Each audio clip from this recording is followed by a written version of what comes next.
করেছেন। প্রথম আয়াত সংখ্যাটা হলো 17, দ্বিতীয় আয়াত সংখ্যা হতেছে 22, তৃতীয় আয়াত সংখ্যা হতেছে 32, আর চতুর্থ আয়াত সংখ্যা হতেছে 40।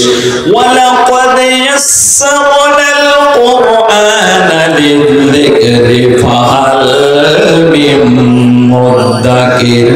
আল্লাহ রাব্বুল আলামিন বলেন, আমি এই কোরআনটাকে অবতীর্ণ করেছি এবং এই কোরআনটাকে মুখস্থ করার জন্য, এটাকে বোঝার জন্য আমি আমার বান্দাকে সহজ করে দিয়েছি।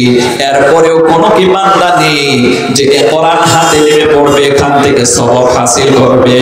আমার ভাইরা, তো আল্লাহ তাআলা কোরআন অবতীর্ণ করেছেন, আবার এই কোরআনটাকে কি করে মুখস্থ করা যায় এটাকে বোঝা যায়, সেজন্য আল্লাহ তার বান্দাকে সহজ করে দিয়েছেন বলেই আজকে আপনারা দেখতে পেলেন তিনজন কোরআনের হাফিজ, একবারে এ টু জেড আউয়াল টু আখির গোটা কোরআন শরীফের আয়াতগুলোকে তারা মুখস্থ করে ফেলেছে। আল্লাহু আকবার।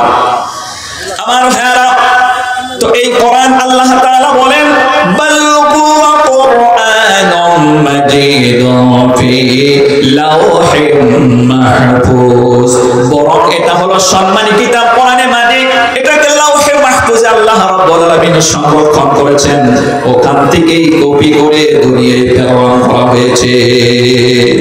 আমার ভাইরা, এই কিতাব কার উপরে প্রেরণ করা হয়েছে? আল্লাহ তাআলার কিতাব যখন আপনি বের করবেন, আপনি পড়বেন 18 নম্বর পারা, প্রথম লাস্টের দিকে যে সূরাটা হবে এই সূরাটার নাম হলো সূরা ফুরকান। টোটাল আয়াত সংখ্যা হলো 77টা। 1 নম্বর আয়াত আল্লাহ রাব্বুল আলামিন বলেন তাবারাকাল্লাযী নাযালাল ফুরকানা আলা আবদিহি লিয়াকুনা লিল আলামিনা নাযীরা।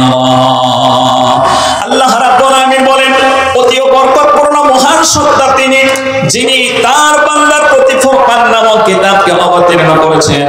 এখানে বান্দা দিয়ে হলো বিশ্ব নবী হযরত মুহাম্মদুর রাসূলুল্লাহ সাল্লাল্লাহু আলাইহি ওয়াসাল্লামের উপরে এই কোরআনটাকে আল্লাহ অবতীর্ণ করেছেন।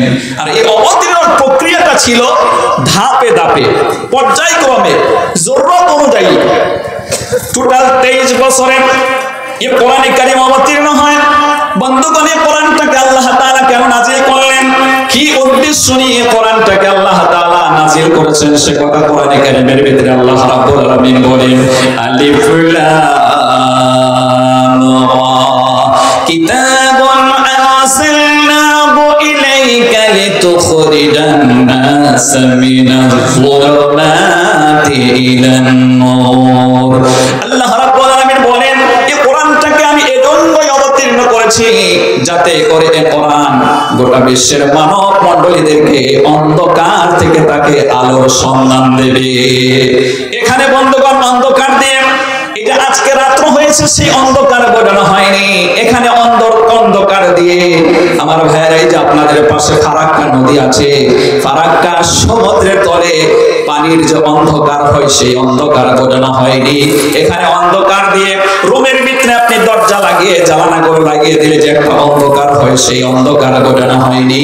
এখানে অন্ধকার দিয়ে হলো এই গোটা বিশ্বের মানব মণ্ডলী কে কুফরি এবং শিরকের ভিতরে লিপ্ত থেকে, বেদাতি কাজের মধ্যে লিপ্ত থেকে বেঈমান হয়ে মানুষগুলো অন্ধকারের মধ্যে নিমজ্জিত হয়েছিল, সেই মানুষদেরকে আমার ভাইরা তাদেরকে আলোর সন্ধান দেওয়া মানে ইসলামের আলো দিয়ে, হেদায়েত দিয়ে তাদেরকে আলোকিত করার আল্লাহ তাআলার উদ্দেশ্য।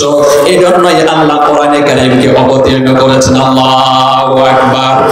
আপনি কোরআনে কারীম যখন বের করবেন, 4 নাম্বার পারা সূরা আলে ইমরান 200টা আয়াতের 103 নাম্বার আয়াত আল্লাহ পাক বলেন ওয়াতাসিমু বিহাবিলিল্লাহি জামিআন ওয়া লা